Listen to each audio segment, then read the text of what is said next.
Empezamos a grabar.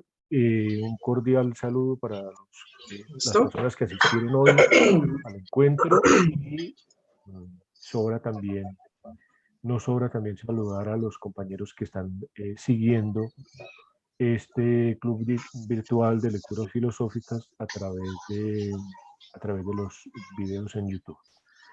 Entonces vamos a empezar con la lectura del protocolo de la sesión anterior y el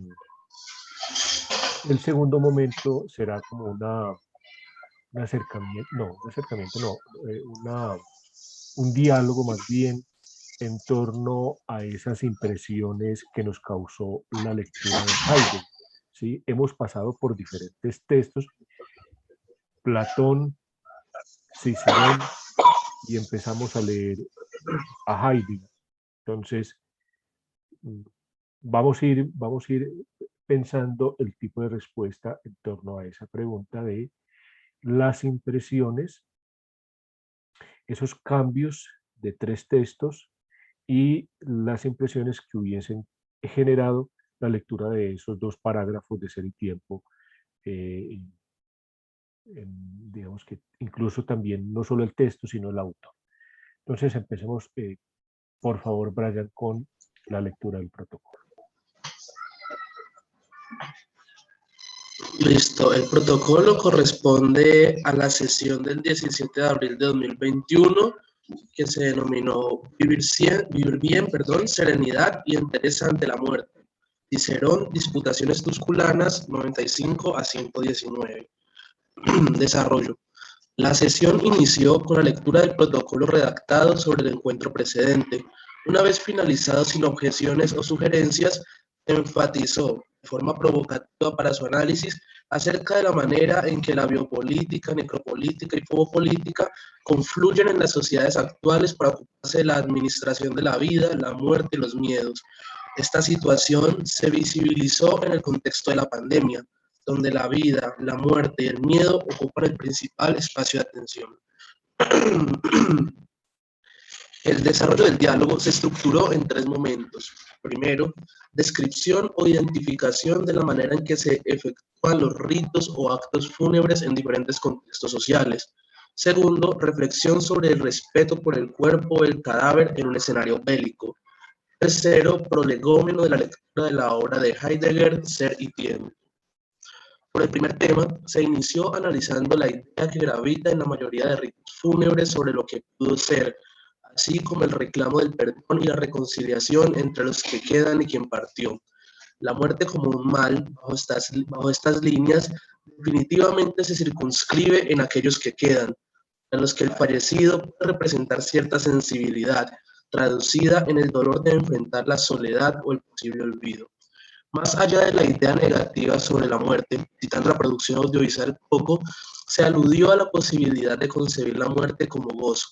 La idea que de allí deriva es que en Occidente nos configuraron una idea tenebrosa de la muerte, porque la ganancia esperada con estas lecturas es lograr un estar vueltos hacia la muerte para resignificar la vida. También se narró cómo se practican algunas ceremonias fúnebres en provincia, donde se rezan 9 novenas y se vela al difunto 3 noches. Esta práctica, sin embargo, ha sufrido una sensible afectación por la pandemia, dado que la posibilidad de velación se ve obstruida para aquellos que fallecen a causa del COVID, siendo portadores del virus.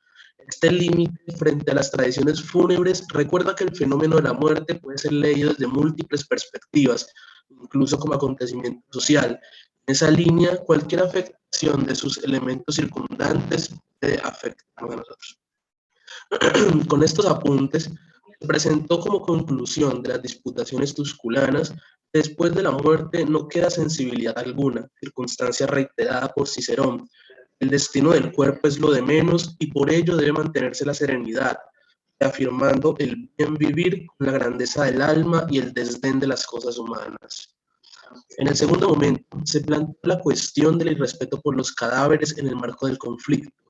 Surgieron en este tema varias perspectivas. Primero, la reafirmación del poder. Segundo, el irrespeto del cadáver como símbolo. Tercero, la desaparición y la esperanza como escenario más intenso de sufrimiento. Luego de sobre la sensación de poder que permea quien ejecuta un acto cruel sobre un cadáver, precisó que la finalidad principal de acabar con un cuerpo es acabar con otros cuerpos, los que luchan bajo la representación de un mismo ideal o de una misma comunidad. Mencionó la fórmula acabar con la sensibilidad de un cuerpo no sensible, es decir, con la sensibilidad perenne en la memoria de los otros, de quienes quedan. En sí, hay un reconocimiento de la falta de sensibilidad del cuerpo como objeto sin vida, lo que la profanación o irrespeto del cadáver tiende a ofender a quienes se ven representados por el sujeto pasivo de la perpetración contra sus derechos o su vida. Se citaron algunos ejemplos surgidos en Colombia en el marco del conflicto armado, como el crimen cometido y confesado por el ex jefe paramilitar alemán, donde se jugó fútbol con la cabeza de una víctima.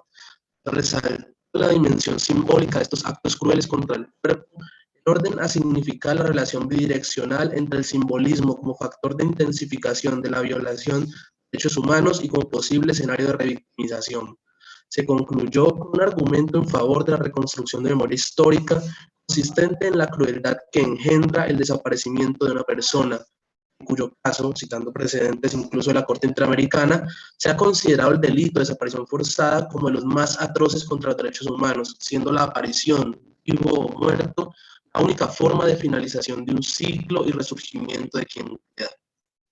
El tiempo final del encuentro se centró en un legómeno para la lectura de Ser y Tiempo de Heidegger, mediante la recomendación de una serie de materiales bibliográficos para su contextualización. También se compartió una reflexión que exhibió el tránsito entre la primera sección de Ser y Tiempo y la segunda sección, introduciendo los parágrafos 46 y 47. Serán objetos de la sesión de hoy. Concretamente, se expuso que el propósito de la primera sección, además de introducir la obra, era en torno a la identificación de las estructuras ontológicas o modos de ser del Dasein. Su carácter fundamental es la apertividad, cuya esencia es el cuidado. En la introducción menciona el autor lo que comprende fenomenología y plantea o replantea la pregunta por el sentido del ser. Continúa con la metodología para abordar el problema y efectúa una proyección del desarrollo de la obra. El Dasein habrá de traducirse como un ser ahí, pero también como el ahí del ser. Es importante considerar que un sujeto no es un individuo cerrado, sino abierto hacia las cosas y hacia los otros. El modo de ser del hombre es diferente al de los objetos, en cuanto que goza de la posibilidad de representación y anticipación sobre diversas posibilidades. El Dasein posee comprensión sobre su ser, diferenciando las dimensiones de lo óntico y lo ontológico. Además, existir es una posibilidad de ser algo diferente, y ese continuo impulso o posibilidad de cambio también contempla la muerte como última posibilidad, pero a su vez como imposibilidad y una nueva posibilidad. El fin de las posibilidades ubicado en la muerte impide que el Dasein pueda ser aprehendido en su integridad.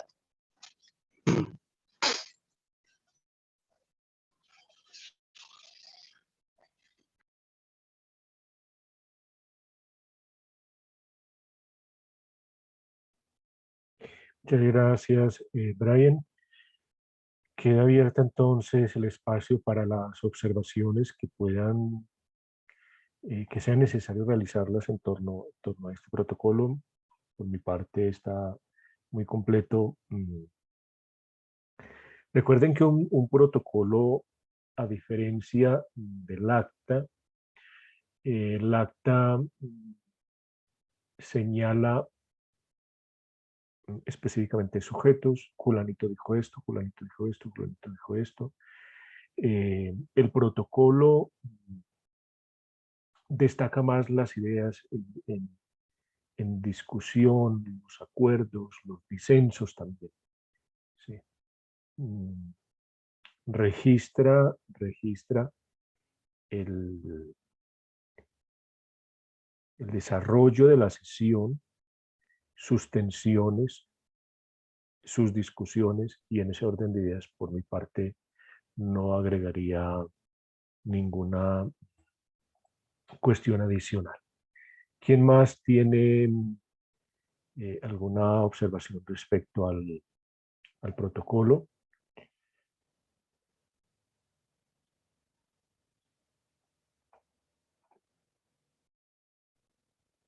Bueno, Antes de pasar al segundo punto, me permito recordar el cronograma de sesiones pendientes. Teniendo en cuenta que el 1 de mayo es festivo, entonces seguiremos el próximo 8 de mayo, terminando el 29 con las 4 sesiones que faltan, y a partir del 5 de junio se les compartirá un drive para elaborar lo que les había comentado inicialmente respecto a la elaboración de un working paper. La idea es que quienes han participado, recuerden que los protocolos me los pueden hacer llegar al correo electrónico una vez termina esta sesión. Quienes han participado, quienes han contribuido con el protocolo, sumado a los textos que yo, a los comentarios que he estado haciendo en torno a las lecturas, de ahí se deriva un working paper en el que, pues obviamente los que hemos contribuido efectivamente con apuntes, con comentarios, seremos coautores de ese working paper. Entonces la idea es, a partir del 5 de junio, ir consolidando un texto serio, un texto riguroso, un texto escrito a varias manos sobre las principales líneas de desarrollo de trabajo de la sesión, de esta primera, digamos que esta primera corte del Club Virtual de Lecturas Filosóficas. Entonces, para que por favor tengan en cuenta estas fechas. Bien. Segundo punto, que recuerden, por reacciones, pueden levantar la mano. ¿Qué impresiones, qué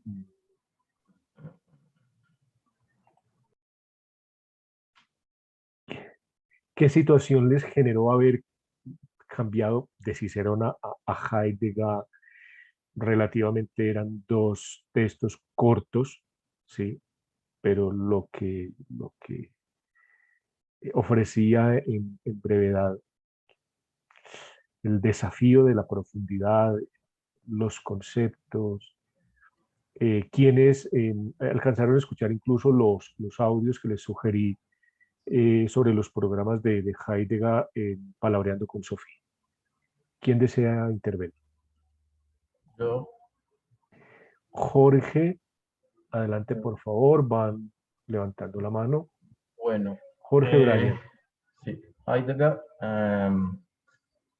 es ya una mirada muy distinta a la muerte en sí, porque ya pues Heidegger no nos habla desde esa mirada de la inmortalidad del alma, sino como desde la posibilidad del ser. Ya esto ya está más centrado en posibilidades de la existencia, de el ser abocado hacia la muerte, pero no es una visión fatalista, sino más bien, digamos que trascendental, pero sin tocar la trascendentalidad, porque Heidegger, pues, en mi concepto, no habla sobre trascendentalidad, pero sí es como una proyección, una proyección de, como digo, de esa posibilidad, la posibilidad de lo que es, de lo que está por venir. Es como yo lo traduciría como una especie de otro traje del devenir, digámoslo así, como es, estamos, dirigidos hacia allá, hacia la muerte, pero no la ve desde un punto de vista negativo o trágico, sino más bien como un punto de vista de la posibilidad, pero como dice el mismo como escribe el mismo Heidegger, donde cesan las posibilidades. Y sí, muy interesante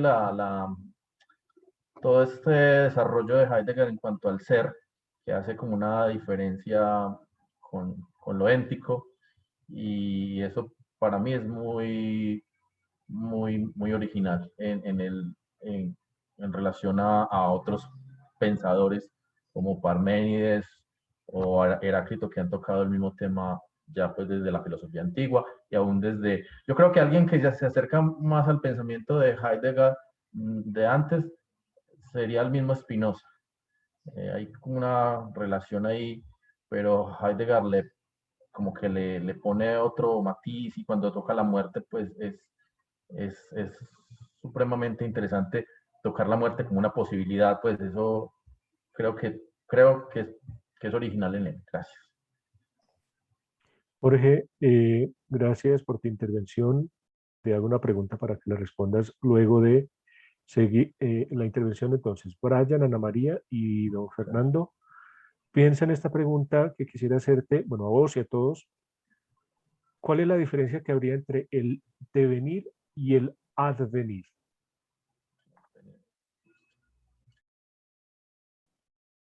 Ve pensando, porfa, en la preguntita. Adelante, Brian, Ana María y don Fernando. Gracias, profe.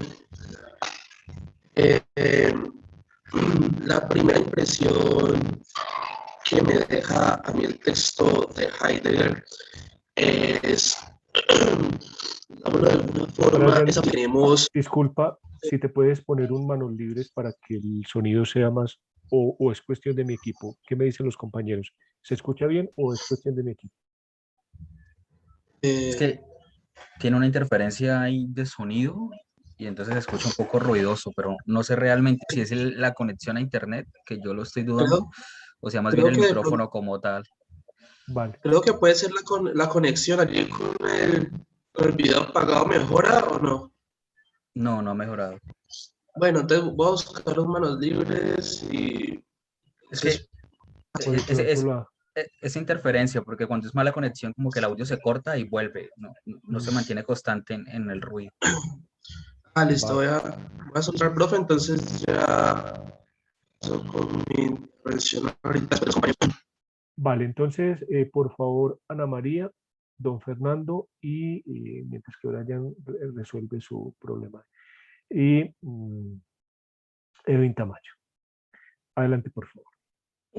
Buenos días para todos.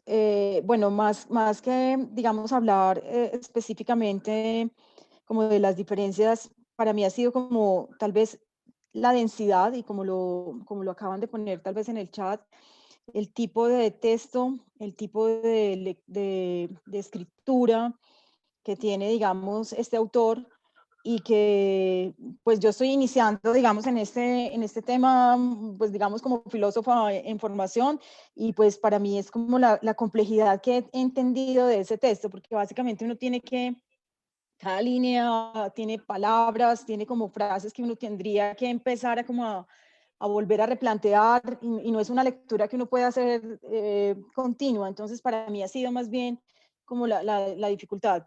Estuve viendo los videos de Palabrando con Sofía, obviamente eso pues te ayuda como a ponerte como en ese contexto que es tal vez como de pronto la metodología de la que hablábamos en la sesión pasada cuando decíamos que nos enfrentábamos a otro tipo de documento y pues para mí sí se ha dificultado. Yo la verdad todavía no me siento con ningún criterio como para como hablar, creo que tengo que leerlo más, creo que tengo que desmenuzar un poco más cada una de esas partes para poder como ahora sí correlacionar, lo estaban mencionando, pero sí encontraría, digamos, como dificultad en ese tipo. Pues admirada también de la capacidad de un ser humano de producir ese tipo de texto como en esta época, todo eso. Más bien siento es como admiración por el autor y pues nada, quiero sí aprender como cómo revisar ese tipo de textos que nos los vamos a encontrar continuamente. Gracias. Muchas gracias, Ana María. Mira, respecto, bueno, además de la guía de lectura de Ser y Tiempo de Jesús Adrián Escudero, miren, si en algún momento tienen la posibilidad, cuando quieran hacer una maestría o un doctorado en Barcelona, este señor, o sea, es sumamente generoso, sencillo, afable, tuve la oportunidad cuando estaba haciendo la tesis doctoral allá de tener 1 o 2 encuentros con él y es muy generoso y le suelta a uno una cosa y a partir de ahí, o sea, es como que se le prendiera a uno el bombillo. Lo otro es, este sí es un poquito más denso. Este sí es un poquito más denso. Los comentarios que les decía de Jorge Eduardo Rivera también, los 3 tomos. De Jesús Nardino Escudero hay un libro que se llama El lenguaje Heidegger, Diccionario Filosófico 1912-1927, que es prácticamente el lenguaje al que haría justicia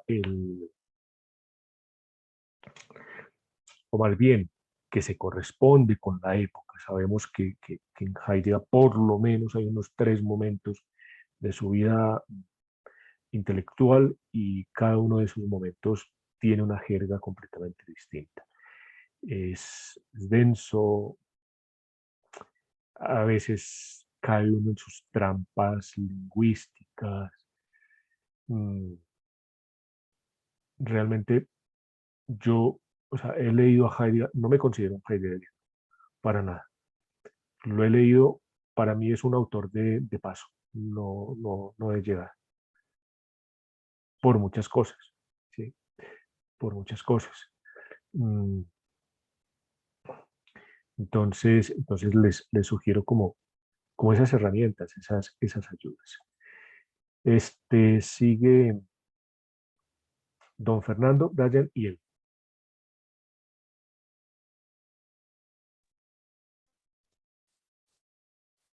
Buenos días.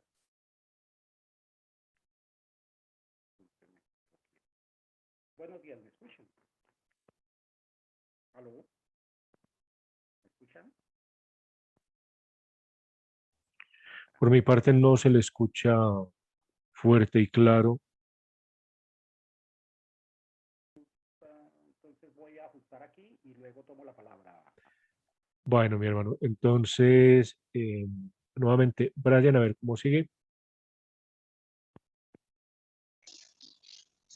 Ahí se puede escuchar mejor, profe. Creo que sí. Listo. Entonces me avisa si vuelve y falla. Es que creo que cuando empiezo a hablar, el video lento. Todo el video lento, a todos. Habla, por favor, ahora sin video. Vamos a ver si un video de pronto mejora. Sigue la interferencia.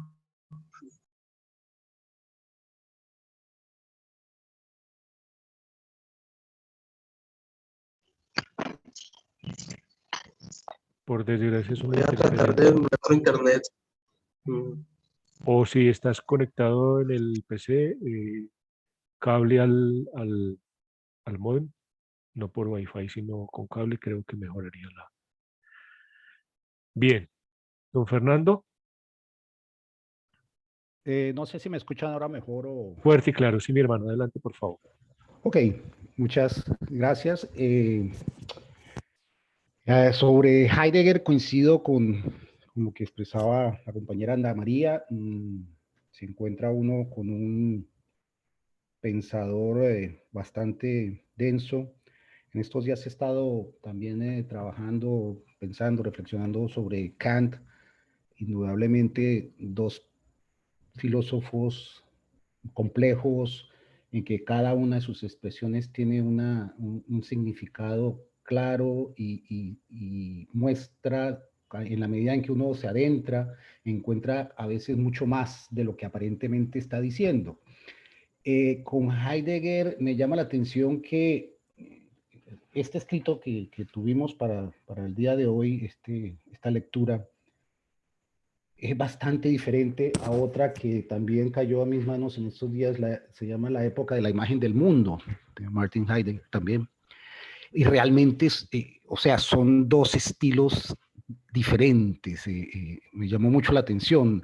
El de la imagen del mundo es mucho más asequible, se accede de mejor manera. En la complejidad es impresionante.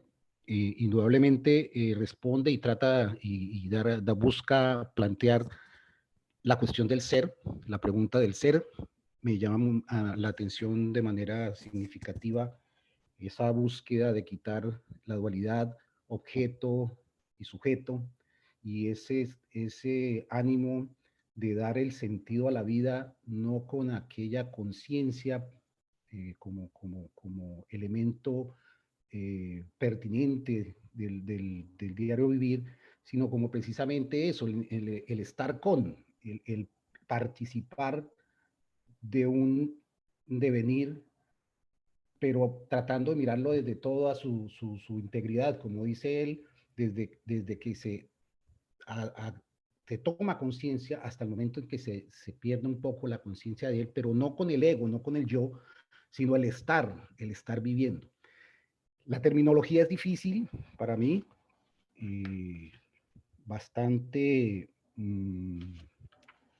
dura de asimilar en varios momentos, pero interesante ese significado que él quiere dar, el buscar el sentido de vivir. El vivir no es una cotidianidad como con fotos, sino es ese permanente estar, ese estar en relación con. Eso me pareció muy significativo, me pareció también muy parte del interés de él, de que la vida es lo que estamos, la vida o el ser es lo que estamos aquí, y existe un inicio y existe un final, pero debemos tratar de experimentarlo todo en la medida en que cada vez estamos siendo.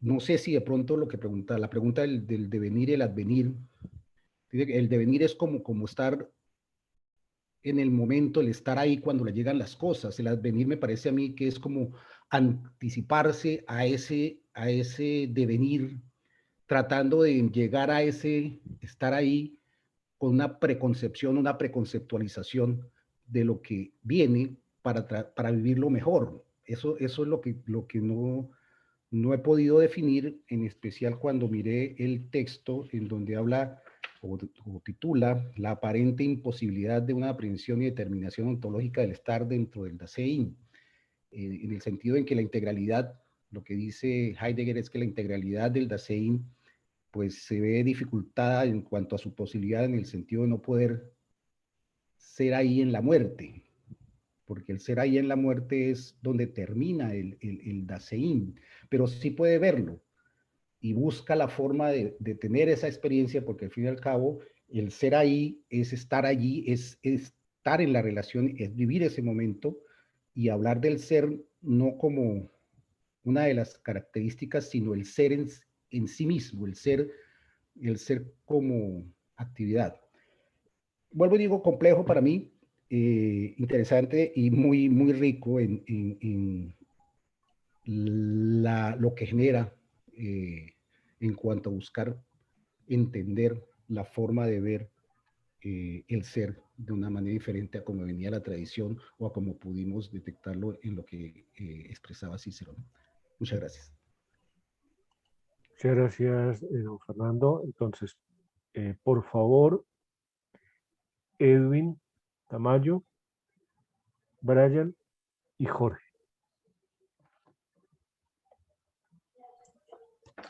Listo, buenos días. En primera medida, destacar y agradecer la participación de los compañeros, porque en efecto concuerdo con que hay una densidad de lectura muy compleja, aunque son muy pocas páginas, hay que ir y volver, y se vuelve un ejercicio muy cíclico y hermenéutico en el que a veces no se comprende del todo, es muy denso.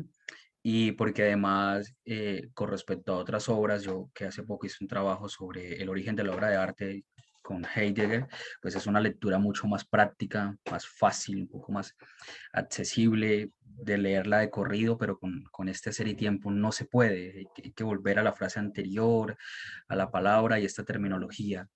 Sin embargo, yo creo que desde la apología de Platón, Sócrates mismo nos ha hablado de un tema de la ignorancia de lo que significa la muerte y de lo que esto debe pertenecer en el análisis propio y filosófico. En Heidegger hay un tema y es la posibilidad. Y con la muerte finaliza la posibilidad de todas las posibilidades. Es decir, con la muerte hay un morir en la muerte. Y en ese sentido, antes de esa muerte, el ser tiene las posibilidades de transformarse, de analizarse, de percibirse, pero en la muerte ya no hay. Es como el final de todas esas posibilidades y en el cual el Dasein como que se concluye y al mismo tiempo se vuelve incomprensible porque se aleja como posibilidad. Por eso él también recalca en determinados pasajes que la muerte, creo yo, es muy difícil de experimentar porque quien muere no es consciente de que muere, sino de que finaliza su posibilidad. Y nada, pues voy a seguir escuchándolos, creo que lo voy a volver a leer y nada, pues está muy interesante, pero muy denso y complejo estos dos, 46 y 47. Gracias, Edwin. Bueno, dentro de la sabiduría popular, a mí me encanta porque condensa mucho de una manera muy práctica muchas cuestiones y por ahí dicen que a lo duro se le hace duro y yo creo que es un libro, es un autor difícil de roer, pero como les digo, hay que hacer ese ejercicio cuando uno se sienta de pronto un poquito ya como saturado de su jerga, de su... Pues buscar ayuda de otros autores, les he compartido material ahí al chat, no sé si se los había tenido la oportunidad de compartírselo ya, por favor lo descargan en sus computadores. Adelante, Brian, y luego, sí, Jorge. Jorge, Brian y Jorge. Gracias, profe. ¿Me confirman si mejoró algo el audio, por favor? Listo. Lo primero que destaco de esta transición a la obra de Heidegger, pues evidentemente el alza en la complejidad es notorio. Sin embargo, hay otro aspecto que me parece muy relevante y es esta demostración inicial que hace Heidegger de en lo obvio, en lo evidente. Y esta irrupción que él hace de diferenciar lo óntico de lo ontológico y suprimir del ser simplemente la mera presencia y el mero estar y pasarlo a lo que ya se configura el Dasein, que no es el ser como presencia o existencia, sino el ser como comprensión. Entonces está este tema de la comprensión de lo que es el ser, del surgimiento del Dasein a partir de la comprensión con todas las otras cosas, que es lo que hablaba el profe en la clase pasada de la aperturabilidad, este concepto que es mera apertura del Dasein hacia lo otro. Y también podría explicarse esta complejidad de Heidegger en la terminología que utiliza a veces, pero también muchos de sus términos son un retorno, una resignificación del sentido original de la palabra. Por ejemplo, el tema del logos en el sentido de la comprensión de lo que es el ser, trata de retornar y suprimir este esquicio actual del término logos, entenderlo como instrumento simplemente de comunicación, volver al logos de los presocráticos o de Heráclito principalmente, del logos o la palabra como la casa del ser. Entonces, Heidegger siempre nos habla de comprensión, de resignificar los conceptos, la palabra, que es nuevamente la incidencia de fijarse en lo evidente, no tomar todo simplemente de una perspectiva óntica, que podría ser el análisis de cualquier cosa, sino de la ontología. Entonces, esa triada de lo óntico, lo ontológico y lo preontológico es que lo evidente es lo que está más cerca de nosotros, entender lo ontológico que está en nosotros es lo que se debe comprender y lo preontológico que no debe ser extraños esos conceptos y nos debemos preocupar por entenderlos.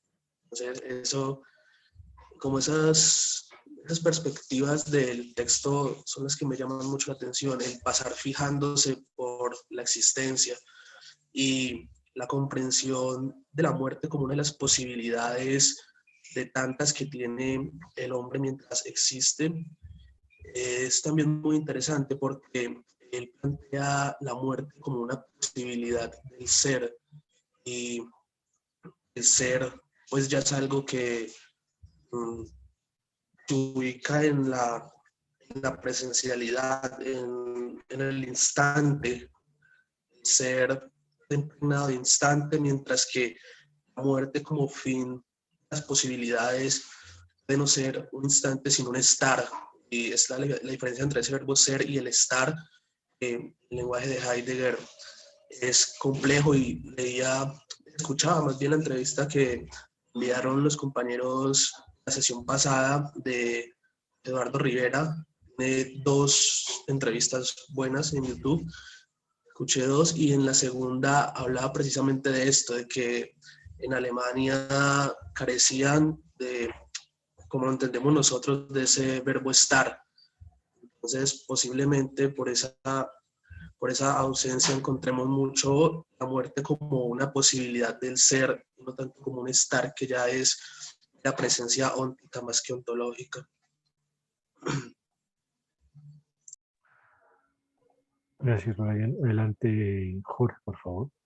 Ok, no, me puse a pensar y ahorita recordé cuando usted está diciendo que advenir y devenir.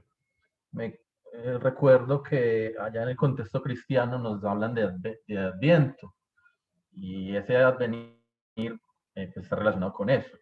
Y ese adviento es una espera. Entonces, advenir es esa espera por que ocurra algo.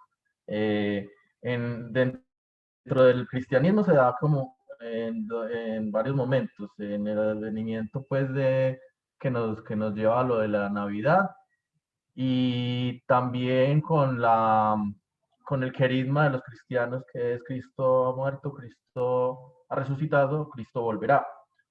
Pero el devenir ya no es esa espera, sino que es la posibilidad de que algo ocurra, o el cambio, algo que cambia. Entonces, me hizo reflexionar de que yo ahorita que había dicho que algo así con Parménides y con Heráclito, no es, Heidegger no está en contravía del devenir de Heráclito, sino más bien del no cambio de Parménides. Porque si usted ve la posibilidad de la muerte desde Heidegger, y ve también el cambio, el devenir de Heráclito, va a ver que hay como una cierta semejanza. Tal vez pueden estar hablando de lo mismo. Y también usted puede ver que la muerte finalmente es ese cambio a otro estado. Entonces, creo que la diferencia es esa, es que advenir es esperar que llegue algo, y devenir es la posibilidad de la que está hablando Heidegger. Y ahí pues hay como una correlación para mí, ahí está la diferencia, y que entonces Heidegger finalmente también sí está trabajando sobre el devenir, no el advenimiento, sino el devenir. Bueno, gracias, Jorge. Yo invitaría a seguir revisando el tema, y sobre todo no a contextualizarlo desde la perspectiva cristiana, digamos que la perspectiva, sí, cairológica de las, incluso en las cartas de Pablo, lo que vos mencionabas. Pensémoslo en el contexto propiamente filosófico. Miremos a ver cómo podemos seguir revisando, seguir pensando en esas posibles diferencias entre el devenir y el advenir, y sobre todo a partir del texto de de hoy. Bien, yo les voy a compartir la pantalla y voy a empezar con la lectura del texto. Hice unos pequeños cambios, unos ajustes. De todas maneras, esto nos vuelve a ubicar un poquitico. Es muy importante, es muy importante. Si ustedes se fijan en el ser y tiempo, prácticamente, o sea, la segunda sesión, ya hay una necesidad sentida por parte de Heidegger de hacer como ese contraste entre la primera y la segunda sección. Y eso tiene mucho que ver con el concepto de totalidad y el concepto de integridad. Cuando Heidegger habla del cuidado, en la parte o en la sección 1 más bien, nos está hablando del cuidado como estructura formal. Ojo que por eso quiero retomar algunas cuestiones, y entre esas el sentido del cuidado, porque se entiende el cuidado en términos ónticos y no ontológicos. Se entiende el cuidado como el preservar algo o alguien de daño, ¿sí? Cuando el cuidado no es tal cosa. El cuidado en Heidegger, Sorge, no es tal cosa, sino una estructura formal en la que confluyen existencialidad, facticidad y caída en los términos en que está allí mencionado. ¿Sí? Desde la perspectiva de la cotidianidad, ¿sí? El cuidado se muestra, se entiende, se comprende precisamente como una totalidad, ¿sí? Esa totalidad de esos tres elementos, de existencialidad, facticidad y caída. En contraste con esta totalidad, en la segunda sección, el problema va a ser más bien de integridad.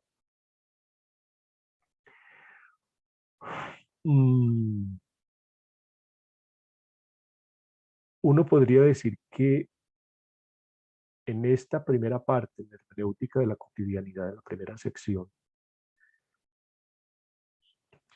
uno podría hacer un corte vertical, ¿sí? a esa totalidad. En la segunda sección, que es la hermenéutica de sí, habría que hacerlo más en términos no verticales, sino horizontales, ¿sí? Porque la integridad precisamente apunta a esa comprensión en términos de entre el nacimiento y la muerte, ¿sí? Entonces, en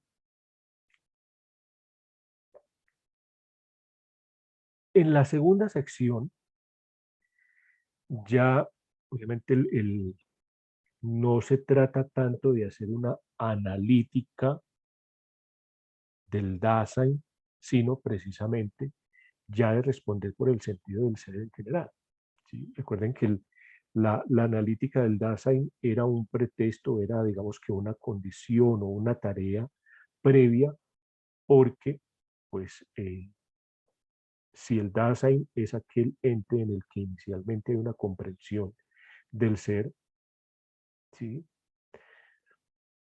Una comprensión que por demás no es inicialmente teórica, ¿sí? Que es preteórica.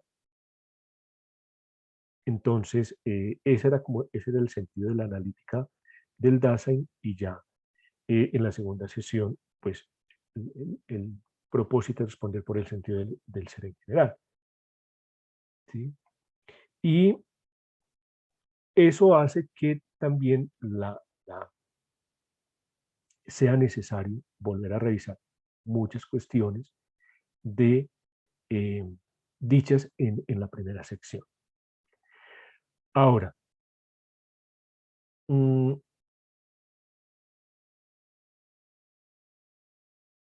entrando ya en el tema de la muerte, el tema de hoy es inacabamiento y la muerte de los otros, ¿sí?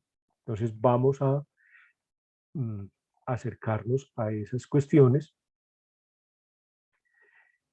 porque eso, o sea,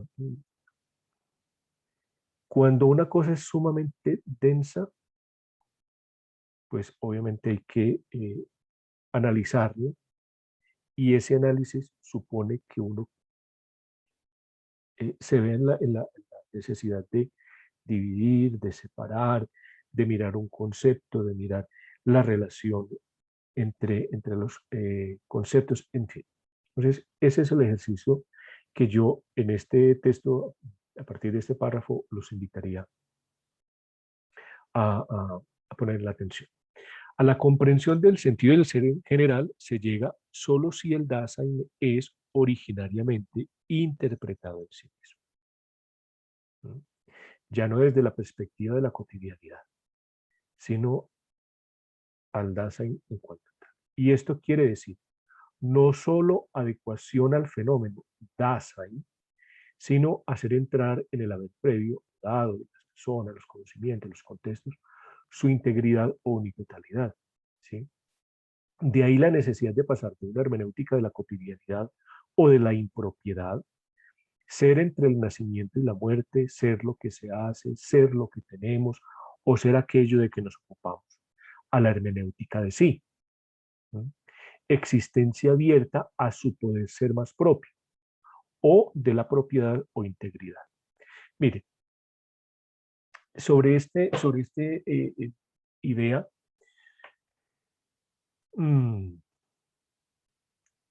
no recuerdo bien la completitud del relato, pero en alguna ocasión se le preguntaba a una persona, ¿usted quién es? Y entonces la persona respondió, soy la esposa del alcalde. No, no le estoy preguntando con quién está casada. ¿Usted quién es? Trabajo en la oficina tal. No, no le estoy preguntando por su cargo ni por su trabajo. ¿Usted quién es? Soy abogada. No, no le estoy preguntando por la profesión o por la formación. ¿Mm? Entonces, eso que nos están planteando ahí es prácticamente qué es lo que realmente a nosotros nos define, ¿sí? En la perspectiva de la cotidianidad, de la forma como somos nuestro día a día, pues obviamente se nos define por lo que somos, se nos define por lo que hacemos, por lo que tenemos, por lo que compramos, ¿sí? En esta sociedad se te define si tienes el último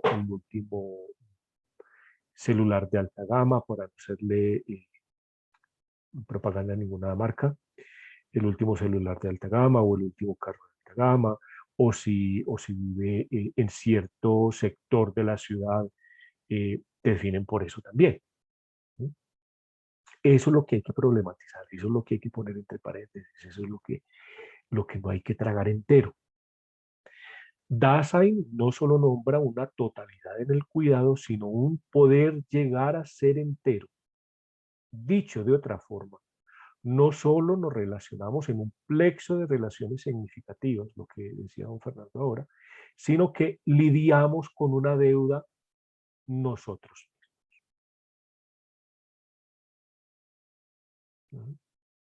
O sea,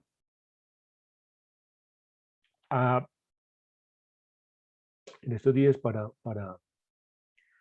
la fundamentación teórica y epistemológica del doctorado que se está diseñando en la Escuela de Ciencias Sociales, Artes y Humanidades, he estado trabajando sobre la ontología relacional.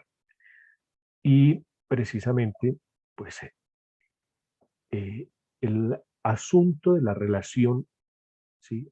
Antes de cualquier definición categorial óntica, ¿sí? Lo que nos define no es una sustancia, una esencia, sino somos en relación, ¿sí? Pero ¿qué pasa? Además de ese ser en relación, también estamos dentro de esa misma relación, porque entendemos relación con las cosas y con los otros, pero también esas relaciones con uno mismo, ¿sí?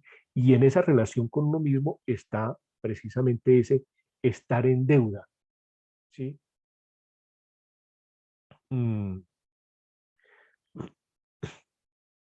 Hay un fragmento de Heráclito, se me escapa en estos momentos el nombre,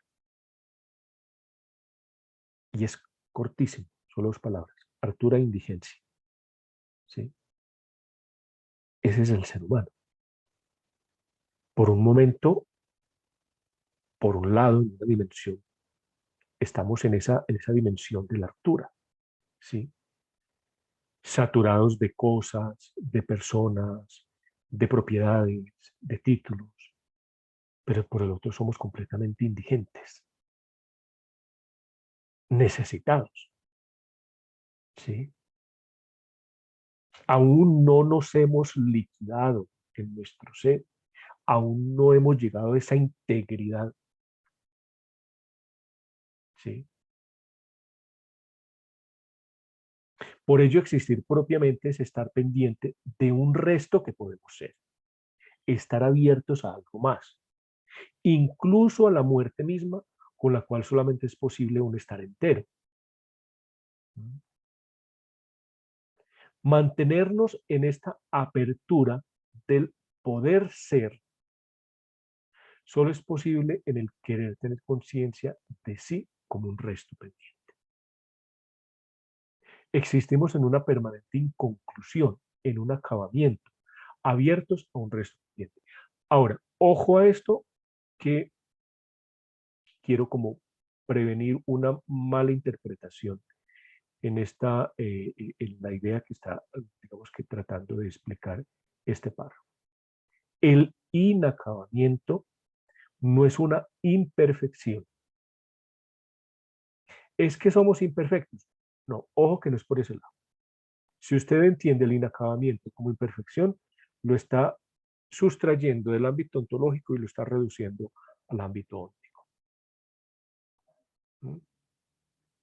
No voy a decir qué es ontológico y qué óntico, pero en los ejemplos que voy dando, ustedes van a poder ir percibiendo cuándo nos estamos refiriendo a algo en términos ónticos y cuándo en términos ontológicos. Insisto, inacabamiento no es imperfección.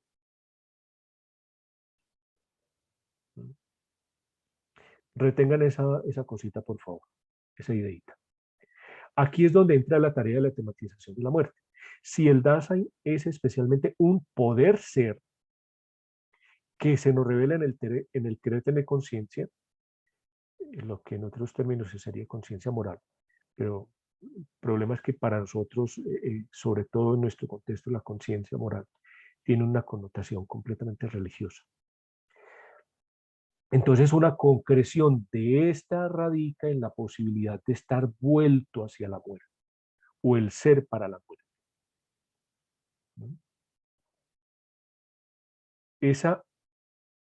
Somos esencialmente poder ser. Eso se nos revela lo voy a decir de otra manera, como un poquitico menos denso. Ser conscientes precisamente de que aún podemos ser algo más de lo que nuestras propiedades, nuestros títulos, de lo que el Estado, de lo que la Iglesia, de lo que la educación ha hecho de nosotros.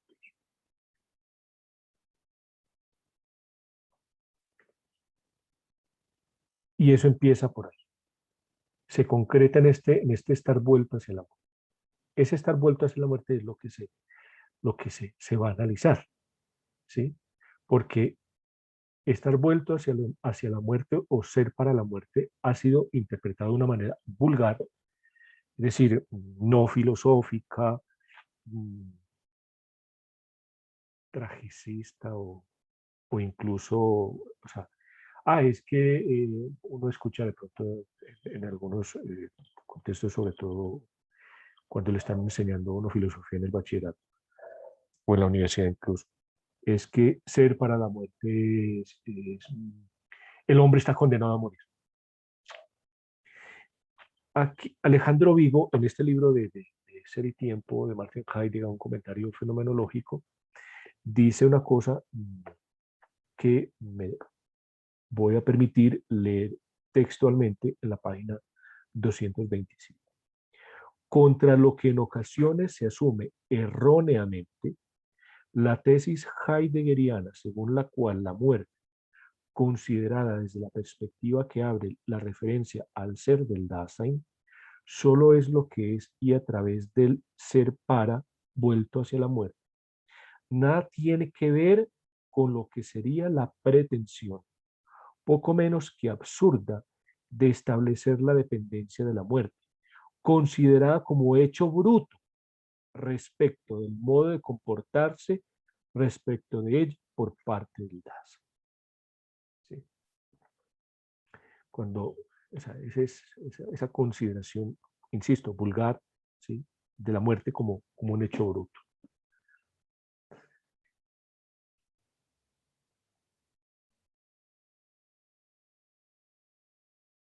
Ahora bien, entonces hay una cuestión que es necesario que revisemos para poder pasar al otro tema, y es, uno, ese estar vuelto hacia la muerte o ese ser para la muerte,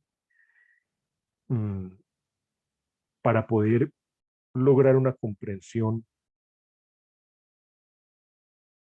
existencial y una comprensión ontológica de la muerte. Heidegger lo está diciendo todo el tiempo en parágrafo 46 y 47.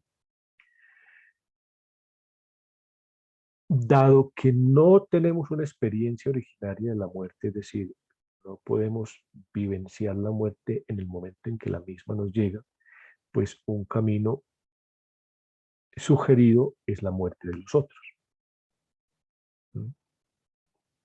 Entonces, vamos a ver de qué manera, vía la muerte de los otros, nos permite a nosotros tener una comprensión precisamente no vulgar o de la muerte como un hecho bruto, ¿sí? Como que estamos condenados a morir como mueren los animales, como mueren las plantas, ¿sí? Ojo a eso.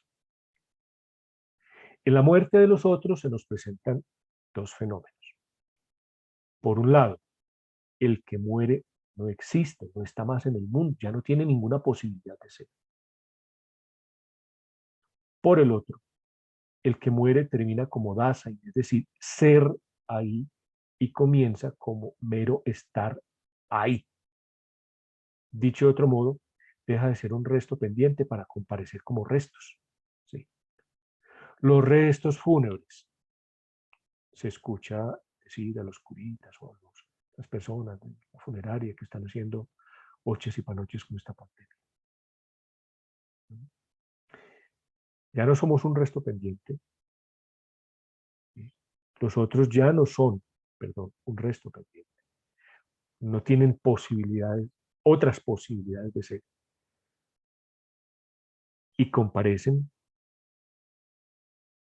¿sí?, a nosotros como restos, los restos mortuorios.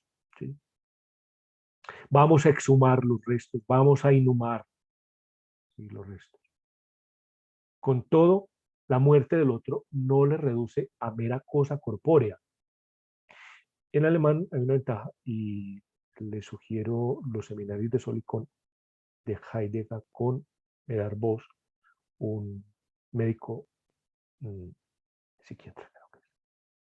Precisamente en ese ejercicio de tematización en torno al cuerpo. ¿Sí? Kerpa es un cuerpo objeto, es un cuerpo físico, medible, es el cuerpo del animal, ¿sí?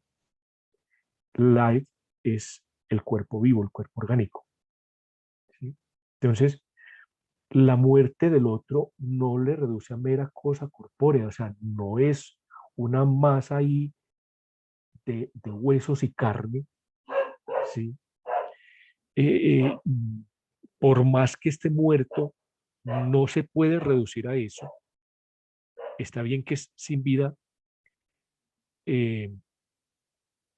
Entonces, con toda la muerte del otro no le reduce a mera corpórea sin vida, un ser vivo que fenece o acaba, puesto que por un lado, más que un ente inerte, ese podría ser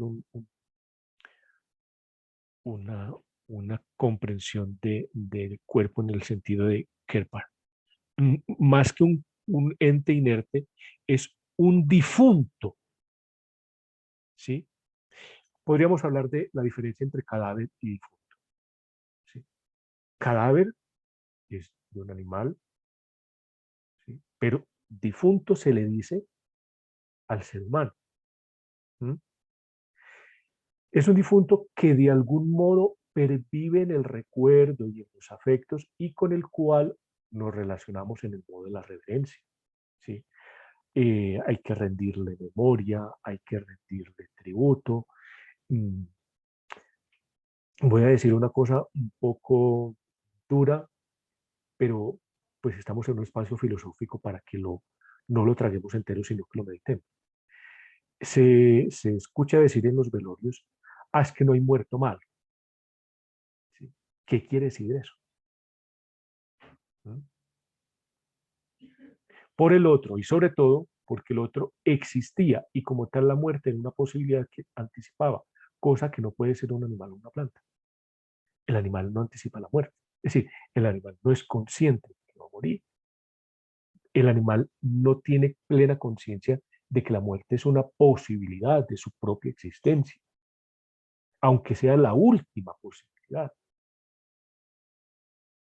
y la posibilidad de toda imposibilidad. No lo anticipa, no lo prevé la planta, no lo prevé el animal. Y por eso, en el caso del ser humano, no podemos hablar de, en sentido estricto, vulgar, de cadáver, hablamos de difunto. La muerte del otro es una pérdida, ¿sí? Pero para el que queda, el que murió no sabe que perdió. Y creo que Cicerón en ese orden de ideas lo está preguntándose eso. La muerte del otro es una pérdida, pero para el que queda, sin que esto signifique que experimentamos el morir de los otros, ¿sí? Solo asistimos a ello. Vamos a un velorio, vamos a un entierro, asistimos a un velorio, ¿sí? Vemos morir, vemos caer, pero cuando el otro muere no morimos con él. No podemos vivenciar la muerte del otro en el sentido estricto. Cotidianamente, al convivir con, ojo, este párrafo es decisivo. Cotidianamente, al convivir con otros, somos sustituidos, somos reemplazados por otros, pero en el caso de la posibilidad de morir, nadie puede ceder, morir. Es que ve, morite por mí, ¿sí? O ve, cédeme tu muerte que yo me quiero morir primero, ¿sí? Porque el morir es esencialmente solo mío, es lo más propio de mi ser.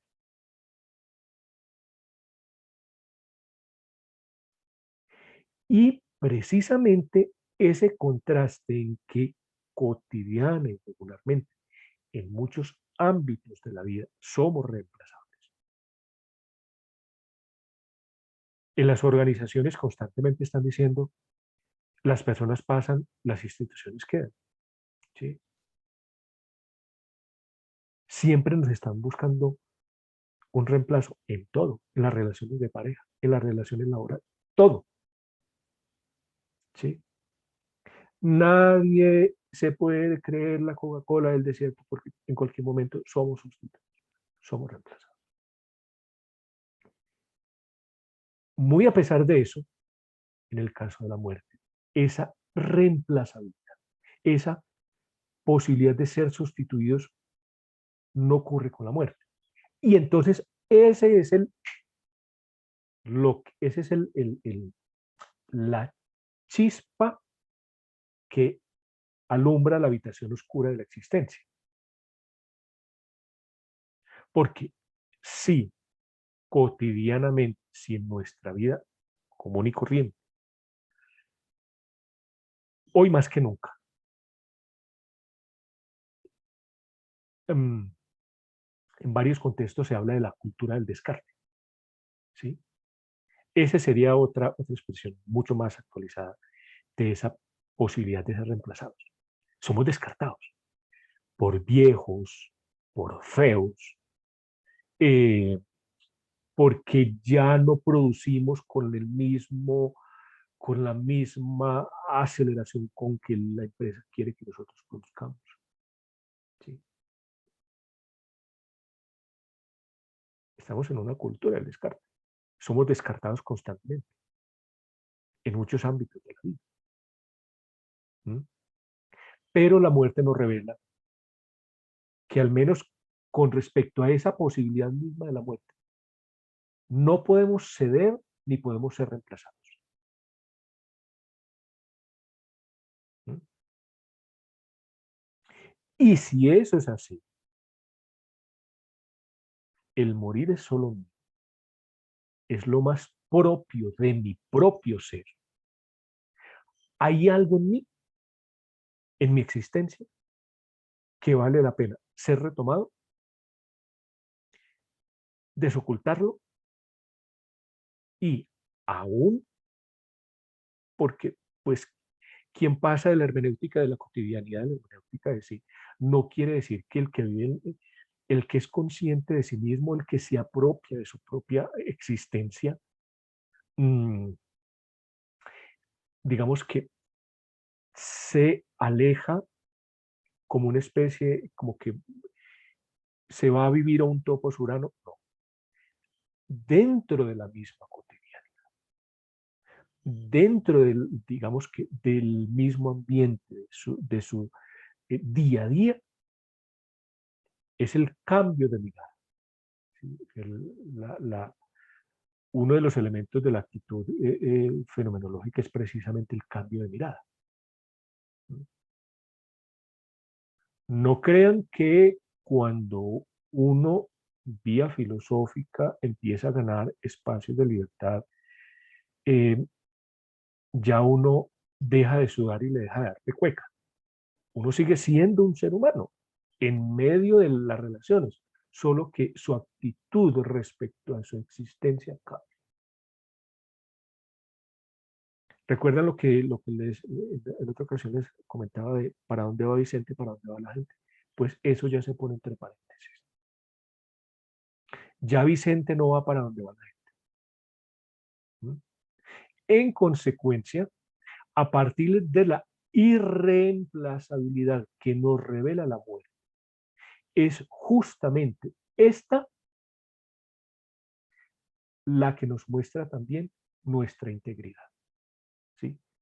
En otras palabras, hay algo que no nos pueden manosear, hay algo que no nos pueden reducir, hay algo que no nos pueden reducir a simple utilidad, aunque estemos en una cultura del descarte, de lo más descarnado,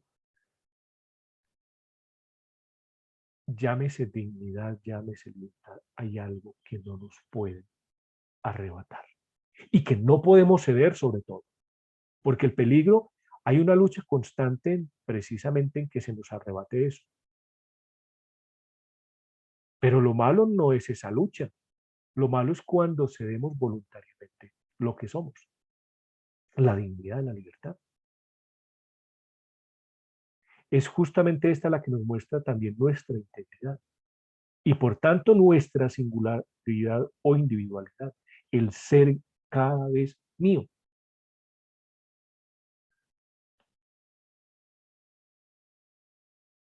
En síntesis, en conclusión, ya para abrir la última parte del diálogo y de la discusión en torno a las ideas compartidas. Ser para la muerte, ser vuelto hacia la muerte, no señala pues un hecho biológico. O sea, no es un cadáver, no es un resto el que queda ahí tirado. Por más, ojo a esto, por más que las fuerzas al margen de la ley o incluso estatales nos quieran reducir a eso. ¿Mm? No somos un cuerpo, un cadáver, un resto ahí, sino que ese ser para la muerte, ser vuelto hacia la muerte, en términos ontológicos, en términos existenciarios, es precisamente esa posibilidad de ser, esa potencia de ser, ese movimiento de ser, esa apropiación de ser. Jan Patočka habla precisamente del movimiento de la existencia humana. ¿Sí?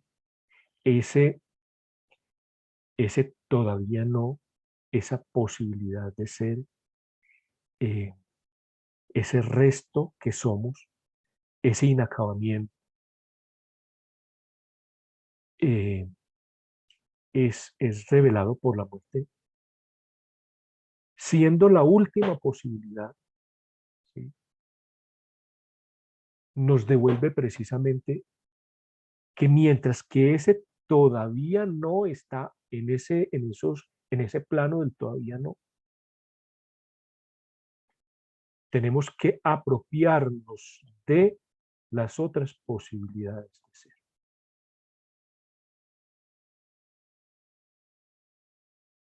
Dicho en términos muy coloquiales, mientras nos llega la pelona, aún tenemos muchas cosas por ser, por vivir, por luchar, por conquistar. ¿Mm? Y precisamente vivir no cediéndole lo que somos, sino adueñándonos de eso, apropiándonos. ¿Mm? Ya con esto, sí, sí.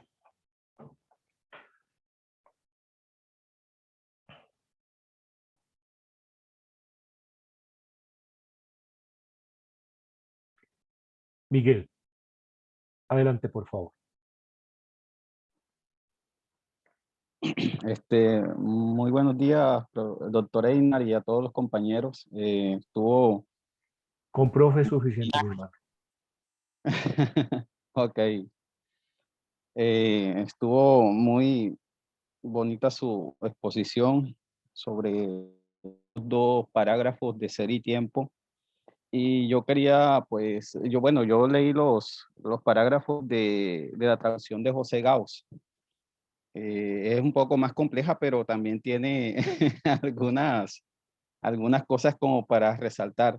Y lo primero es que cuando usted hablaba sobre el pasar del ser ahí al estar ahí, José Gauss lo interpreta de una manera diferente. Dice que cuando se muere, no se pasa de un ser ahí, sino más bien como de un ser ahí a un ser ante los ojos.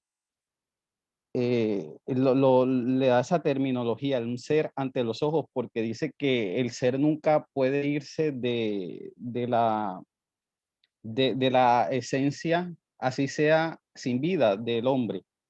Entonces, es interesante porque lo que pierde es el ahí. O sea, y mire que, o sea, la otra traducción pues le deja el ahí y José Gauss como que se lo cambia, dice, es un estar ante los ojos, nada más. Entonces, no se pierde tanto la cuestión del ahí, sino, bueno, perdón, se pierde más que todo con José Gauss la cuestión del ahí, pero la cuestión del ser sigue. Por eso le llama ser ante los ojos, y entonces es como una comprensión bien bonita, no sé, habría que confrontarlo como con más profundidad en cuanto a eso. Y otra de las cosas también que noté de José Gaos en cuanto a al comentario que hace, es que cuando se habla del estar entero que usted hablaba de la posibilidad, él dice que es estar en totalidad, porque él le habla un poco sobre estar en totalidad. Él dice que es como si fuera una paradoja, porque cuando yo me encuentro todo es porque hay un aniquilamiento. Es decir, mientras yo esté en la vida y sea, siempre, nunca podré alcanzar la totalidad, pero la totalidad cuando la alcance es porque ya hay un aniquilamiento, es decir, ha llegado la muerte, porque si se comprende digamos, la totalidad como muerte, entonces me gano, pero a la vez ya no existo, es decir, ya no estoy o ya no puedo comprender. Me gano y me aniquilo. Entonces, esas eran como dos cosas que resaltaba en cuanto a los comentarios que se hacía de estos dos parágrafos de Ser y Tiempo. Miguel, muchas gracias por tu intervención. Mira, respecto a la primera parte de tu intervención, lo que en términos, sí, claro, o sea, uno hace un contraste entre Gauss y Rivera y obviamente son terminologías distintas. Pero a lo que viene mi intervención es a lo siguiente. Respecto a la primera parte que vos decís, en el caso del ser humano no se puede reducir a mero instrumento, a mero objeto. ¿Mm? Que ese es el problema, insisto, en el marco de esta cultura del descarte, estamos reducidos a recurso, ¿sí? A útil, ¿sí? Recordemos en la primera parte, en los primeros parágrafos de Ser y Tiempo, el útil del martillo, ¿sí? El martillo se comprende como un ser para, ¿sí? En la utilidad, en la servibilidad, si se puede decir así, se define el ser del martillo. Distinto al Dasein. No se reduce a eso. El sentido del Dasein, su esencia, su ser, no es la servibilidad, sí, insisto, si se me permite, si existe esa expresión. Es la posibilidad, es la apertura, es la relación, es esa tensión, esa proyección, ¿sí? El estar como, si me permiten los heideggerianos más ortodoxos, expresarme en estos términos. Cuando yo voy a pescar, tiro el anzuelo, ¿sí? Pero luego recojo la cuerdita, ¿sí? Entonces, ese es el ejercicio de la existencia. Proyectarse, ¿sí? Lanzar el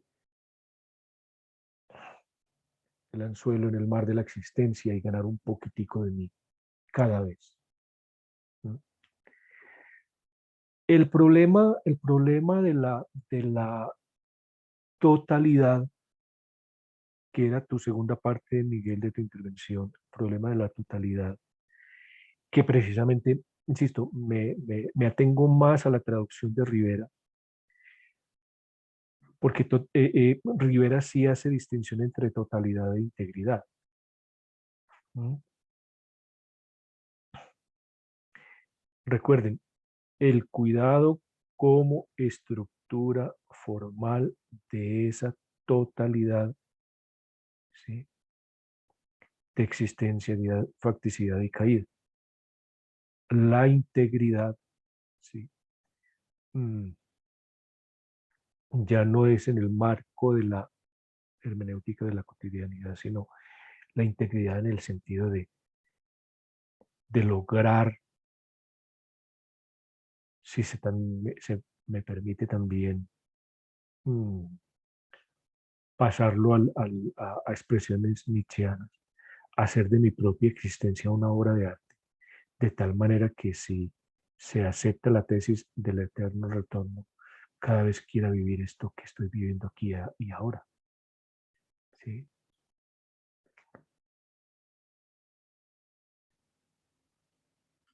Es el ejercicio de la integridad, del adueñarme de lo que cada vez soy, de mis posibilidades. Es ahí donde la totalidad está. La integridad es una tarea. Y ese es precisamente el quiebre, uno, entre la primera y la segunda sección. Que en términos de hermenéutica de la cotidianidad, nos vemos en esa totalidad, que es el cuidado. En la segunda sección, la integridad parece ser un imposible, ¿sí? Solo que esa imposibilidad del logro de una integridad se salva, se liquida cuando se tiene conciencia de ese ser para la muerte. Que insisto, no debe entenderse en el sentido de un hecho bruto, como coloquialmente que estamos condenados a morir. ¿Sí? ¿Quién más desea intervenir? ¿Qué dudas le quedan? ¿Qué tareas? Miren, en filosofía tenemos que aprender una cosa, compañeros.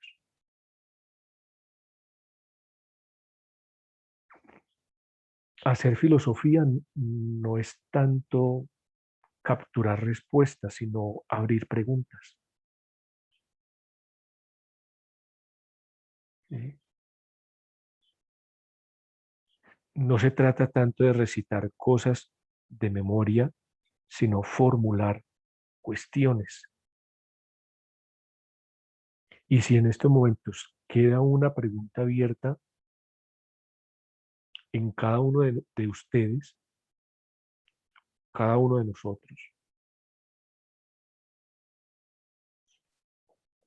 me sentiría satisfecho de haber cumplido con el objetivo no solo de este encuentro de hoy, 24 de abril, sino del objetivo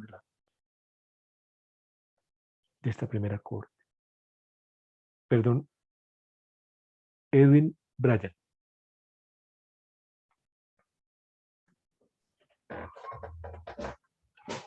Nada, yo creo que ha sido muy interesante, sin embargo, yo estoy un poco consternado acerca de esa concepción de la muerte como fin de las posibilidades, porque digamos que, bueno, hay un filósofo alemán que se llama Peter Sloterdijk, que tiene un libro que se llama Esferas a modo de resumen dice que el ser desde que aparece en el mundo es un ser coexistente con los demás. Desde que está en el momento de gestación depende de alguien y a lo largo de su vida depende. Y de esta forma de depender de otros, de esta multitud que es el ser, pues podemos ahí incursionar las posibilidades del ser que tanto aborda Heidegger. Sin embargo, dentro en conflicto, y no sé, es algo muy personal que como que no he logrado satisfacer porque tenemos un cúmulo de posibilidades desde esta coexistencia con los otros, con el mundo, con esta apertura, con este ser ahí que viene siendo arrojado con el ser en el mundo para culminar en una imposibilidad, ¿no? En el fin de todas las posibilidades. Y digo que me queda un dilema porque me preguntaría justo en ese momento que el ser abandona el mundo, ¿qué sentido ha tenido previamente la vida si todas las posibilidades culminan? Porque con Heidegger, o Heidegger por lo menos no ofrece un cielo, no ofrece una posibilidad de ser luego de la muerte, sino de finalizar ahí. Y entonces estoy como en un dilema ahí, pues bueno, un tanto existencial y que me está chocando desde hace rato. Creo que esa es mi intervención por el momento. Mira, mi hermano, estás en todo tu derecho de disentir, por un lado, y precisamente de quedar con ese desazón respecto a la propuesta heideggeriana de no ofrecer un cielo. Para los que somos cristianos católicos, pues bueno, la filosofía, por más filosofía de la finitud que sea, no tiene la última palabra. No sé que tenga la última palabra en esta vida. Se nos promete un cielo. Hay una esperanza de eso. No, Pero aún desde la perspectiva heideggeriana, me atrevería a responderte de que ese cielo hay que hacerlo aquí. ¿Sí? No esperemos a que nos den un cielo. Tiremos el anzuelo y miremos a ver qué tipo de cielo es el que estamos anticipando desde ya. Y respecto a esa crítica que vos decís de Peter Sloterdijk, Hannah Arendt también está muy en contra de esa posición de Heidegger. Permíteme, por favor, mientras que Brian interviene, busco cuál es la obra de Hannah Arendt en la que puedes hacer una lectura para que complementes tu posición crítica respecto a la heideggeriana. Adelante, Brian. Gracias, profe. No, de verdad la lectura de Heidegger es bastante interesante, pero causa, como usted decía, muchas dudas y por eso es lo más significativo del encuentro. Una duda que a mí me genera y me generó desde que leímos estos parágrafos del texto y que nos remitió también al parágrafo 10 donde explicaba la insuficiencia de la ciencia frente al estudio del ser como mera existencia y no como tal, como lo que es el ser. Y la duda me surge a partir de una crítica o un estudio que hace el concepto de mundo y de espíritu en Heidegger, Jacques Derrida, analizando este concepto de mundo en Heidegger, no propiamente el de muerte, sino el de mundo. Cita algunos pasajes de Heidegger donde él habla, por ejemplo, de que la piedra no tiene mundo, el animal es pobre de mundo y el hombre tiene mundo. Y esto es en el sentido de la comprensión y la negación del animal, del Dasein del animal, es precisamente que el animal puede participar de lo ente, pero no puede acceder a lo ente como tal. Entonces, ¿dónde me surge a mí el conflicto en el tema de la muerte? Si la muerte es el fin de las posibilidades, pero a su vez el escenario de la integridad y por ello no puede ser aprehendido el ser en su integridad porque está solo es en la muerte de la cual no tiene conciencia. Veo es también la imposibilidad del hombre de acceder a la muerte como tal.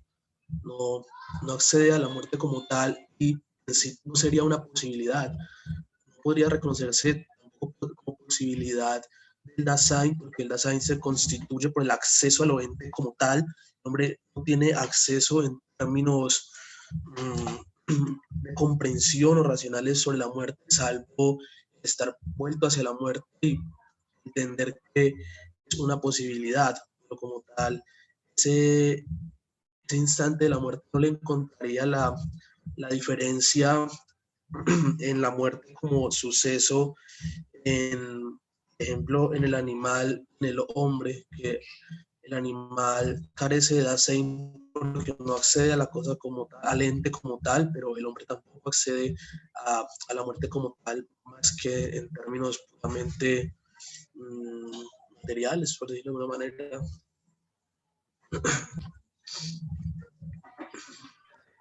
Yo me atrevería respecto a eso que vos decís, Brian, sugerirles que profundizaran un poquitico más precisamente sobre esa distinción que hace Heidegger entre la piedra, el animal y el hombre. ¿Sí? Yo lo voy a resumir en estos términos. Pero por eso los invito a revisar el asunto en... Permítanme.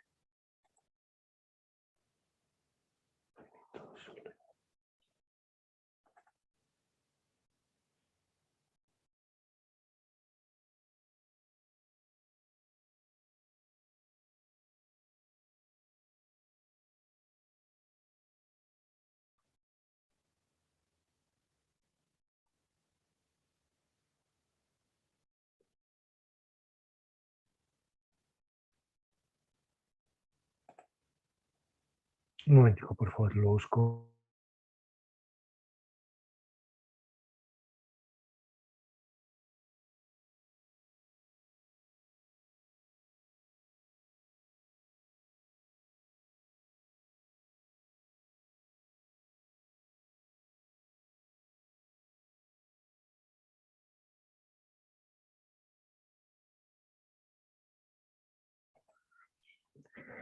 Los conceptos fundamentales de la metafísica: mundo, finitud, soledad. Allí podrían profundizar un poquitico más sobre eso que mencionaba Brian. A ver, el asunto es el siguiente. Los animales tienen entorno, tienen mundo. El animal se relaciona con el entorno más a partir de una condición óntica, biológica, fisiológica de estímulo-respuesta. El ser humano construye mundo. ¿Pero qué quiere decir eso? Muchas cosas. Dentro de esas, por un lado, el animal, bueno, el hombre también es animal, pero el animal, no el Dasein. El animal se relaciona con su entorno, insisto, a partir de una lógica de estímulo-respuesta y de una satisfacción de las necesidades biológicas fundamentales. Nuestra relación, recuerden que, ojo a eso también, porque en la discusión de Heidegger con Descartes, precisamente, donde problematiza la comprensión de mundo como simple extensión, como cosa extensa. Mundo no es eso, ¿sí? Mundo es un plexo, es un tejido de relaciones significativas, ¿no? Entonces,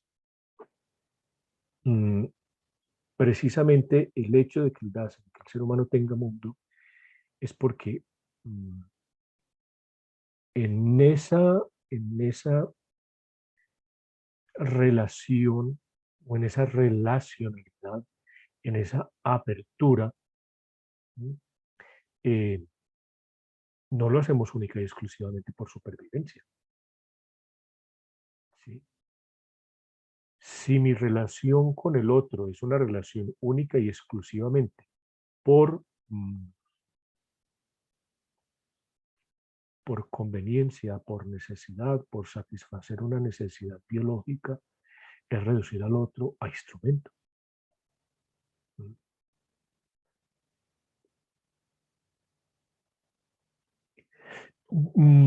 ¿Sabes, Brian? Yo creería que aquí habría que triangular, por un lado, las ideas de ser y tiempo, las de los conceptos fundamentales de la metafísica, mundo, finitud, soledad, y algunas ideas de los seminarios de Solicón que les hablé, que fue, digamos, que unos ejercicios académicos con Medard Bosch, un médico psiquiatra, creo que es. ¿Sí? Y es precisamente, creo que en los seminarios de Solicón vuelve y habla Heidegger precisamente de por qué esa distinción entre la piedra, el animal y el hombre, o el ser humano en términos generales, porque pues sabemos la carga también que tiene el concepto de hombre, entonces hablamos de ser humano. ¿Tiene la mano levantada o no la habías bajado ahorita? Brian. No la había bajado, profe. Se me ha quedado. Vale. Compañeros, dudas, inquietudes. ¿Qué les queda de este encuentro?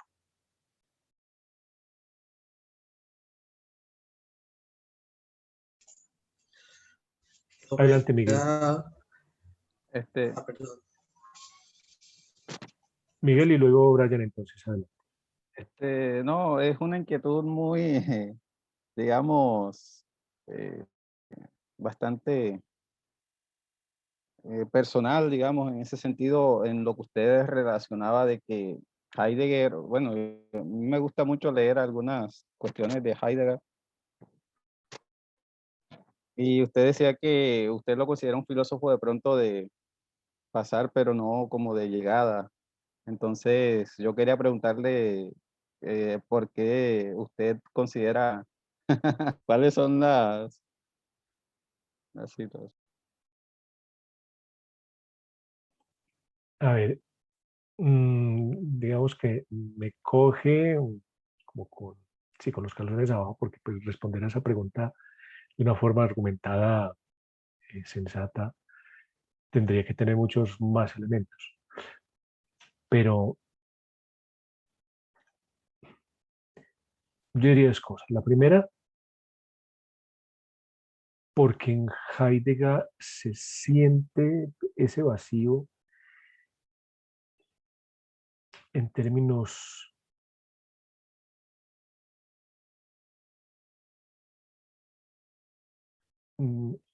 sobre todo éticos, ¿sí? Quedan muchos, digamos que atribuyen a Heidegger de pronto ese vacío ético o digamos que esa deficiencia en términos políticos a su afer nazi.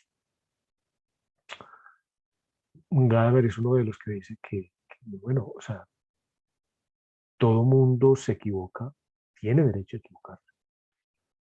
Y fue un equívoco garrafal por parte de Heidegger haber militado, pero lo que Gadamer dice fue no haberse retractado un mea culpa públicamente.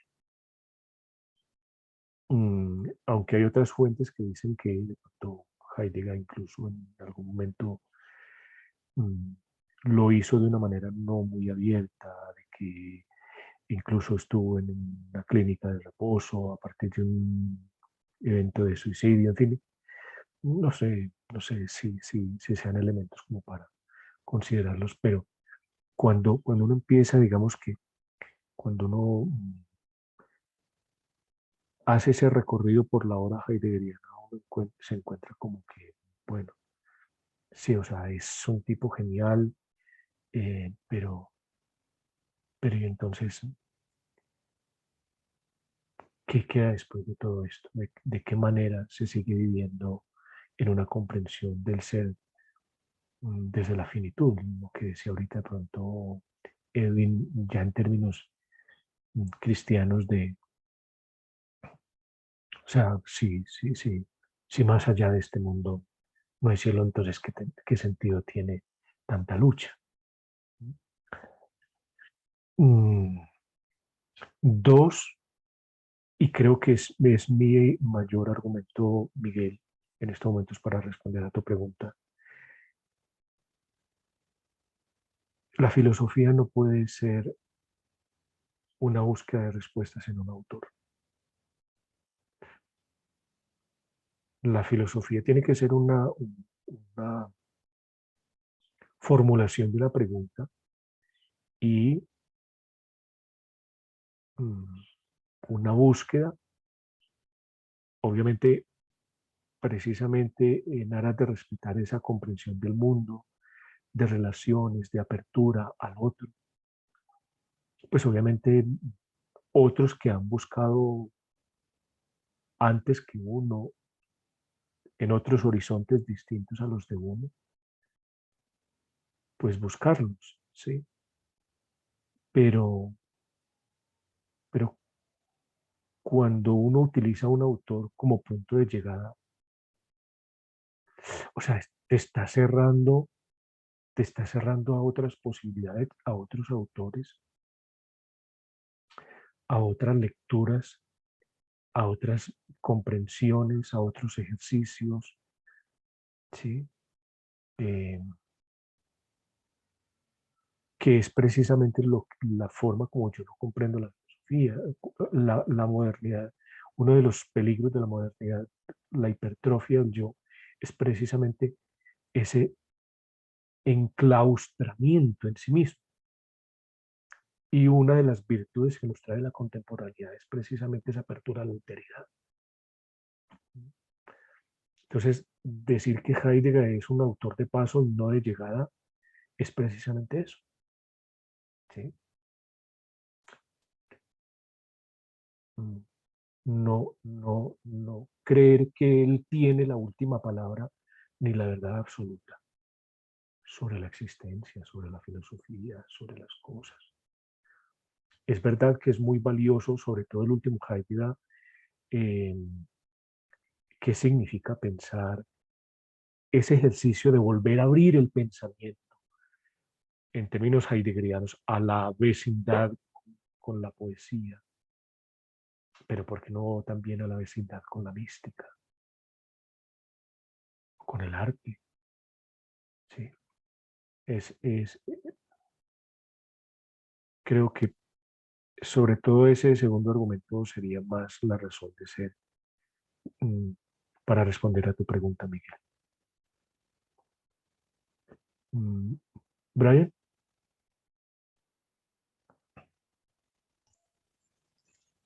Gracias, profe. La sensación que me deja esta primera lectura de Ser y Tiempo es ese deseo de primero abordar más seriamente el texto, más por esa terminología que usa Heidegger y tratar de hacer como esa interpretación, diríamos, en derecho finalista, lógica de lo que dice cada palabra, que está allí cada palabra que no es casualidad. También considero muy pertinente para leer Heidegger, pues dos cosas. Una es, pensaría no quedarse solo con la lectura de los parágrafos que encontremos, más allá de los comentaristas expertos que hay o de las guías y diccionarios, también hay cuestionamientos interesantes que han hecho filósofos como Derrida o la misma unas confrontaciones entre Heidegger frente a la filosofía hegeliana. Eso me parece que leer esas confrontaciones también es esclarecedor para los mismos pasajes de Heidegger, porque los profundiza, los somete a cuestionamiento y los defiende. Entonces, siempre la defensa de los argumentos es esclarecedora. Y frente a la lectura de Heidegger, si bien su biografía, los errores también hacen parte de la biografía, como lo decía usted la vez pasada, la lectura de Heidegger hay que alejarse de estos prejuicios para poder captar en su integridad lo que quería transmitir Heidegger. Aquí cito un poco lo que decía, por ejemplo, Jorge Luis Borges frente a la recomendación para leer la Divina Comedia, que él decía, léalo con fe poética y suspenda voluntariamente la incredulidad. Esto es algo muy útil porque no es usted utilizar el autor como una llegada, como usted dice, pero sí en ese momento asimilarlo como esa llegada suya y compenetrarse con el texto a tal punto de plantear usted un diálogo suspendiendo la incredulidad, incluso de que está relacionándose con un texto y no con el autor en la presencialidad, que es interesante esa suspensión de la incredulidad para poder acceder a pasajes del texto que un prejuicio no permitiría.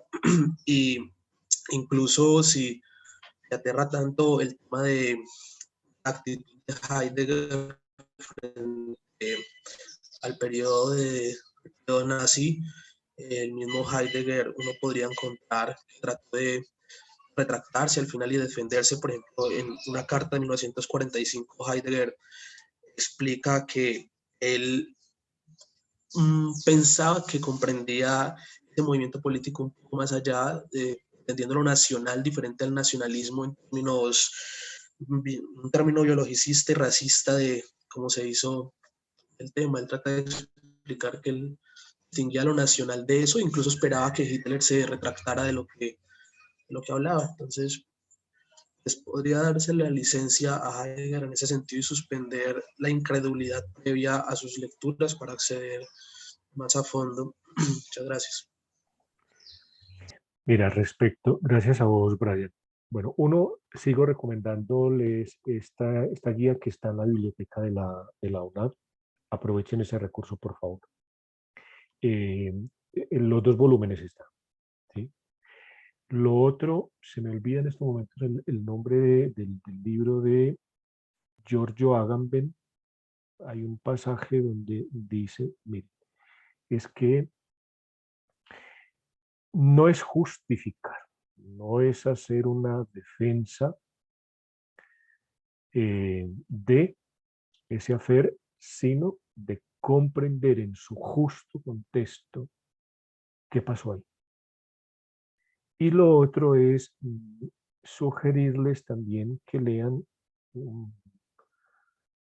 a Petar Trauny, que es un editor de los últimos libros de